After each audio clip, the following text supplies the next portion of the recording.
Franck Dubois, bonjour. Bonjour. On est à l'Académie de Versailles, vous êtes chargé de mission, chargé de la mise en place et du suivi des collèges préfigurateurs, donc pilotage de ces collèges. Et nous allons parler justement de ce pilotage. Donc en quoi consiste un pilotage quand les établissements vont voir débarquer des quantités de tablettes assez impressionnantes? Alors, l'exemple que je vais prendre, c'est l'équipement d'un établissement, et notamment le Collège de Sèvres, qui se trouve dans les Hauts-de-Seine. Donc, très récemment, en décembre, le collège a été doté de tablettes. Donc, le Collège de Sèvres a une population de 1023-1024 élèves. Donc, la première phase d'équipement concerne la dotation de tous les enseignants et de tous les élèves de 5e en tablettes numériques. Donc, première phase, on a équipé les enseignants. Donc, au moment de la distribution des tablettes, en décembre, on leur a distribué une tablette et en même temps, on les a formés à l'usage pratique de cette tablette. Ça, c'était la première phase. Et la deuxième phase, en février, ils ont eu une deuxième formation sur l'usage pédagogique des tablettes. Et entre-temps,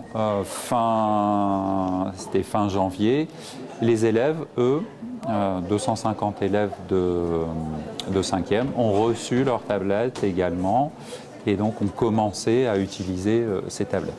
Donc, ce qui a fait dotation des enseignants, dotation des élèves, et l'établissement a commencé à réfléchir aussi à l'aménagement des locaux, des espaces, en fonction de l'arrivée des tablettes. Ce qui fait qu'on a mis également en place, dans 2 salles, du mobilier nomade, afin de pouvoir permettre du nomadisme à l'intérieur de l'espace scolaire, à l'intérieur de la classe. Et ce qu'on a fait également, c'est qu'on a mis en place du coaching pour les enseignants, c'est-à-dire que 2 fois par semaine, le midi, sur les créneaux de midi, les enseignants peuvent aller voir un enseignant formateur qui va les guider sur leur approche pédagogique, qui va éventuellement leur donner des conseils techniques s'ils ont besoin, ou les guider sur la réalisation d'une séquence pédagogique. Donc en fait, ça sert un petit peu de béquille pour les enseignants pour qu'ils puissent construire leur propre séquence pédagogique. Et puis, pour les élèves, ce que l'établissement est en train de mettre en place, c'est de la formation entre pairs. C'est-à-dire que les élèves vont essayer de s'auto-former ou de se guider entre eux à l'usage de cette tablette. Donc là, au début, c'est plus un guide en tant que... La guidance, c'est plus en termes d'usage technique, mais à terme, l'idée, c'est que les élèves puissent se guider aussi sur des notions, par exemple des notions mathématiques, des notions de français. Et ce que l'on veut mettre en place, c'est un site où les élèves pourraient déposer des vidéos d'explication sur une notion. Et nous, notre manière à nous de les récompenser, c'est on les valoriserait par l'intermédiaire de badges. Ah, voilà, tu as déjà posté une vidéo, tu es expert niveau 1, expert niveau 2, expert niveau 3. L'idée, c'est aussi de valoriser les élèves par rapport à leur propre production et par rapport à l'aide qu'ils pourraient apporter aux autres élèves. Alors on n'a pas parlé de contenu des tablettes, parce que quand elles sont livrées, que vous les préparez, toutes les applications ont été recensées et sont installées en une seule fois, ou ça se fait progressivement, chaque enseignant fait? Comment ça fonctionne? Alors en fait, lorsque les tablettes sont livrées, en amont, nous on a réfléchi aux applications pédagogiques qu'on voulait voir apparaître sur ces tablettes. C'est-à-dire qu'il y a un prestataire qui intervient et qui va justement préparer ces tablettes.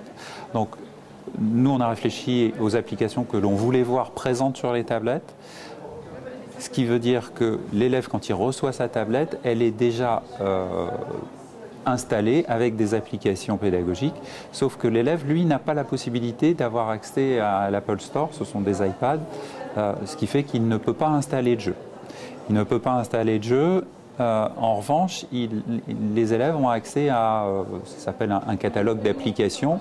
Et dans ce catalogue d'applications, ce sont aussi des applications que nous, on a sélectionnées, mais qu'on a choisi dans un premier temps de ne pas implanter la tablette pour pas non plus la charger. Donc en fonction des usages, les enseignants vont demander ponctuellement à installer telle ou telle application en fonction de leurs usages pédagogiques. Et également, la particularité de ces tablettes, c'est qu'à l'intérieur de l'établissement, la tablette est protégée par un proxy, un système de filtrage.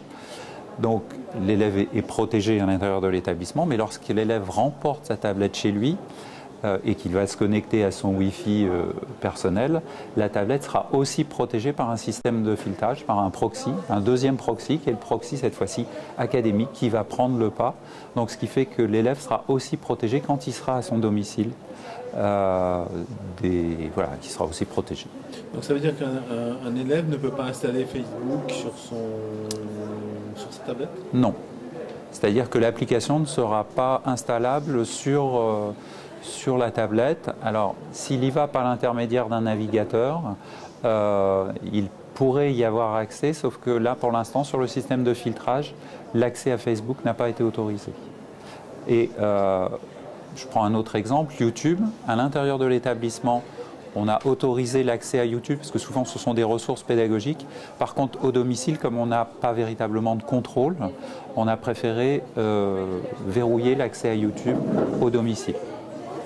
C'est vraiment une tablette pédagogique. Voilà, l'idée, c'est vraiment d'avoir un outil pédagogique et qu'il y ait le moins de dérives possible vers une tablette qui serait orientée, une tablette plutôt jeu. Hein. Parce que les premières questions que l'on a eues des parents au moment de la distribution, c'était de savoir combien de temps les enfants devaient utiliser la tablette par jour.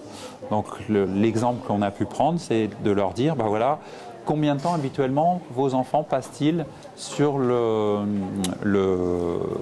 devoir sans l'usage de la tablette? Donc l'évaluation des parents était de dire à peu près 1 heure par jour. Avec la tablette, le temps de travail ne devra pas être supérieur à 1 heure par jour. D'accord. Bien.